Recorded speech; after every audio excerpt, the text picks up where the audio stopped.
안녕하세요. 스리토생입니다. 오늘은 12월 31일 NBA 6경기 분석해보도록 하겠습니다. 일단 오늘 국내 경기는 조금 먼저 사과드리고 시작하겠습니다. 일단 이번 경기는 보스턴 대 멤피스입니다. 일단 보스턴은 2승 2패고 멤피스는 1승 3패죠. 일단 보스턴은 지난 인디애나와의 경기에서 116대 111로 승리를 했죠. 야투 성공률 50%를 기록했고 3점슛 성공률도 40.9%를 기록하면서 선수들의 슛감이 괜찮았었죠. 일단 테이텀 선수가 27득점, 야투 성공률 52.9%를 기록했고 그리고 탐슨 선수가 14득점, 10리바운드로 더블더블을 기록했죠. 그리고 브라운 선수도 20득점을 올려줬네요. 반면 멤피스는 일단 지난 브루클린과의 경기에서 116대 111로 승리를 거뒀죠. 야투 성공률 42.9%긴 했지만 브루클린이 워낙 좋지 않았기 때문에 승리할 수 있었죠. 일단 브룩스 선수가 24득점, 앤더슨 선수가 28득점을 올려주면서 이 두 명이 맹활약을 해줬고 발란슈나스까지 더블더블을 기록해줬죠. 일단 이 경기의 포인트는 일단 멤피스는 자 모란트 선수가 지난 경기에서 발목 부상을 당했죠. 이번 경기에서 결정을 한다고 합니다. 일단 이 경기는 보스턴이 1.15로 정배를 받았고 멤피스가 3.41로 역배를 받았죠. 일단 체력적인 면만 보면 보스턴이 조금 불리한 편이죠. 일단 백투백 경기고 지난 상대가 인디애나였기 때문에 조금 체력 소모가 컸죠. 물론 멤피스는 자 모란트 선수가 없기 때문에 공격 1옵션이 빠졌기 때문에 조금 공격에서 어려움이 많지 않을까 싶네요. 일단 일반 승패는 보스턴이 낫지 않을까 싶은데 배당이 그렇게 좋지 않아서 일반 승패는 웬만하면 안 가는 게 낫지 않을까 싶고 핸디는 9.5가 기준인데 핸디는 멤피스로 가는 게 낫지 않을까 싶네요. 물론 전력에서 보스턴이 압도하긴 하지만 일단 보스턴은 지지난 경기에서도 인디애나와의 접전을 펼쳤고 지난 경기에서도 생각보다 접전을 펼쳤습니다. 그리고 지난 경기에서 에이스 테이텀이 40분을 소화했고 브라운 선수도 34분 정도를 소화했기 때문에 아무리 전력에서 조금 유리한다고 해도 체력적인 면에서 불리하기 때문에 후반 그리고 또는 극 초반에 충분히 밀릴 수도 있다고 봐서 멤피스 핸디 승이 낫지 않을까 싶네요. 그 다음 경기는 마이애미 대 미러키입니다. 일단 마이애미는 지난 미러키와의 경기에서 144대 97로 대패를 당했죠. 일단 지난 경기에서 야투 성공률 46.8%로 그렇게 나쁘진 않았지만 3점슛 성공률이 20%대로 그렇게 외곽이 좋진 않았었죠. 지미 버틀러가 결장을 하면서 수비에서 어려움이 많았던 마이애미였죠. 일단 아데바요도 공격 성공률 자체는 괜찮았지만 12득점에 그쳤었고 로빈슨이 4득점에 그쳤네요. 반면 미러키는 지난 경기에서 마이애미를 상대로 승리했죠. 야투 성공률 55.4%, 3점슛 성공률이 무려 56.9%였죠. 일단 미들턴 선수가 25득점, 76.9%를 기록하면서 3점슛 4개를 꽂아 넣었고 그리고 디비센조가 5개, 홀리데이가 6개를 넣었죠. 일단 두 팀은 백투백으로 맞대결을 펼치죠. 일단 미러키가 1.34로 정배를 받았고 마이애미가 2.40으로 역배를 받았는데 이 경기는 미러키가 또 승리하지 않을까 싶네요. 왜냐면 어제 경기, 그러니까 오늘 아침 경기에서 두 팀의 컨디션 차이가 심했었죠. 아테토쿤보가 9득점밖에 올리지 못했는데도 마이애미가 144실점을 했죠. 아무리 지미 버틀러가 빠졌다고 해도 144실점을 한 마이애미라면 이번 경기에서 지미 버틀러가 혹여나 뛴다고 해도 미러키가 일반승은 가져가지 않을까 싶네요. 왜냐면 지금 선수들의 손이 매우 뜨겁고 지금 벤치에서 DJ 어거스틴까지 컨디션을 끌어올린 상황이기 때문에 미러키가 일반승을 가져가지 않을까 싶네요. 그리고 핸디는 조금 위험할 수도 있는데 그래도 미러키가 가져가지 않을까 싶네요.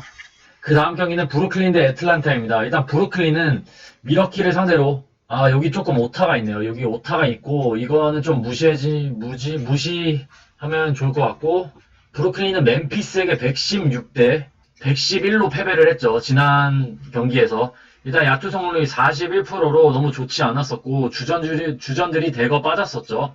반면 애틀란타는 3연승을 달리고 있습니다. 지난 디트로이트와의 경기에서 128대 120으로 승리를 했죠. 일단 트레이 영 선수가 29득점을 올려줬고 그리고 콜린스 선수가 15득점, 야투 성공률 57.1%를 기록하면서 이 두 명의 팀을 이끌었고 주전에 합류한 카펠라 선수도 7득점, 60%를 기록했죠. 그리고 벤치에서는 보그다노비치가 17득점을 올려줬네요. 일단 이 경기는 브루클린이 1.22로 정배를 받았고 애틀란타가 2.91로 역배를 받았죠. 이 경기는 일단 브루클린이 승리하지 않을까 싶네요. 일단 지난 경기에서 듀란트와 어빙이 나오지 않았지만 이번 경기에서는 출전을 할 것으로 보이고요. 반면 애틀란타는 스넬이 아웃, 갈리날리가 DTD 상황입니다. 일단 애틀란타의 최근 경기력이 매우 좋죠. 3연승을 달리고 있긴 하지만 잘 살펴보면 애틀란타가 상대한 팀들은 매우 약팀이었습니다. 일단 애틀란타는 시카고, 멤피스, 그리고 디트로이트 상대가 이 세 팀이었기 때문에 충분히 이길 수 있었다고 봅니다. 하지만 이번 경기에서는 어빙, 그리고 듀란트가 복귀하고, 그리고 디안드레 조던이 버티고 있기 때문에 브루클린이 승리하지 않을까 싶네요. 그리고 핸디 기준점이 7.5인데 핸디도 브루클린이 가져가지 않을까 싶네요. 그 다음 경기는 댈러스 대 샬럿입니다. 일단 댈러스는 올 시즌 패패 승을 오가고 있죠. 일단 지난 LA 클리퍼스와의 경기에서 124대 73으로 대승을 거뒀죠. 일단 돈치치가 24득점, 9리바, 8어시스트로 트리플 더블급 활약을 해줬고 리차드슨이 21득점, 3점슛 4개를 넣어줬고 야투 성공률이 60% 이상이었죠. 반면 샬럿은 일단 지난 브루클린과의 경기에서 106대 104로 승리를 했죠. 일단 로지어와 그라함 선수가 32득점을 합작했고 컨디션이 나쁘지 않았었고 그리고 비온버 선수가 12득점 그리고 무엇보다 헤이워드가 28득점, 야투 성공률 60%를 기록하면서 활약이 괜찮았습니다. 일단 이번 경기는 댈러스가 1.24로 정배를 받았고 샬럿이 2.81로 역배를 받았죠. 일단 이 경기에서 짚고 넘어갈 부분은 댈러스는 일단 포르징기스가 결정을 하고요. 그리고 리차드슨이 DTD 상황입니다. 일단 리차드슨이 나오지 않는다면 충분히 샬럿이 비벼볼만 하지 않을까 싶네요. 하지만 확실하지 않기 때문에 조금 불안한데 일단 저라면 이 경기는 샬럿 핸디 승이 낫지 않을까 싶네요. 기준점이 6.5라 조금은 애매하지만 일단 포르징기스가 없는 댈러스라면 높이에서도 그렇게 샬럿을 상대로 우위를 점할 수 있다고 보긴 어렵고요. 그리고 최근 로지어와 그람 이 가드진들의 활약이 괜찮기 때문에 돈치치 혼자서 조금은 어렵지 않을까 싶네요. 그리고 지난 경기에서 맹활약을 해줬던 리차드슨이 결장 가능성이 있기 때문에 이번 경기는 샬럿 핸디 승이 괜찮다고 보는데 일단 일반 승패는 웬만하면 패스하는 게 낫지 않을까 싶네요. 그 다음 경기는 샌안토니오 대 LA 레이커스입니다. 일단 샌안토니오는 지난 뉴올리언스와의 경기에서 98대 95로 패배를 당했죠. 일단 지난 경기에서 야투 성공률 42.7%로 그렇게 좋진 않았고 일단 알드리지와 드로잔 선수 이 두 명의 공격 1, 2 옵션들이 크게 부진했죠. 드로잔은 8득점, 야투 성공률 25%에 그쳤었고 알드리지도 4득점, 28.6%에 그쳤었죠. 반면 LA 레이커스는 포틀랜드를 상대로 115대 107로 패배를 당했죠. 일단 르브론이 29득점, 9리바운드로 55%를 기록했고 그리고 AD도 더블더블을 기록해줬지만 앤서니 데이비스가 생각보다 부진했죠. 그리고 벤치에서는 쿠즈마 선수가 야투 성공률 22.2%를 기록할 정도로 크게 부진했습니다. 일단 이 경기는 레이커스가 1.33으로 정배를 받았고 샌안토니오가 2.43으로 역배를 받았죠. 일단 이 경기의 포인트는 샌안토니오는 데릭 화이트 선수가 결정을 하고 LA 레이커스는 카루소가 결정, 르브론이 발목 부상으로 DTD 상황입니다. 그래서 이 경기가 조금은 위험한 경기인데 일단 레이커스는 이번 시즌 개막 후 이미 4경기를 치렀고 이번 경기가 5경기째입니다. 그리고 이틀 만의 경기인데 반면 샌안토니오는 3경기를 치렀고 3일 만의 경기이기 때문에 체력적으로는 확실히 샌안토니오가 유리한 상황입니다. 그치만 지난 드로전과 알드리지의 경기를 본다면 르브론이 빠진다고 해도 카루소와 르브론이 빠진다고 해도 충분히 레이커스가 이길 수 있는데 이번 경기는 조금 어렵네요. 이 경기는 웬만하면 패스하는 걸 추천드리는데 굳이 가자면 샌안토니오 핸디 5.5 승이 낫지 않을까 싶네요. 그 다음 경기는 클리퍼스 대 포틀랜드의 경기입니다. 일단 LA 클리퍼스는 지난 미네소타와의 경기에서 124대 101로 승리를 했죠. 야투 성공률 53.4%를 기록했고 3점슛 성공률이 51.6%였죠.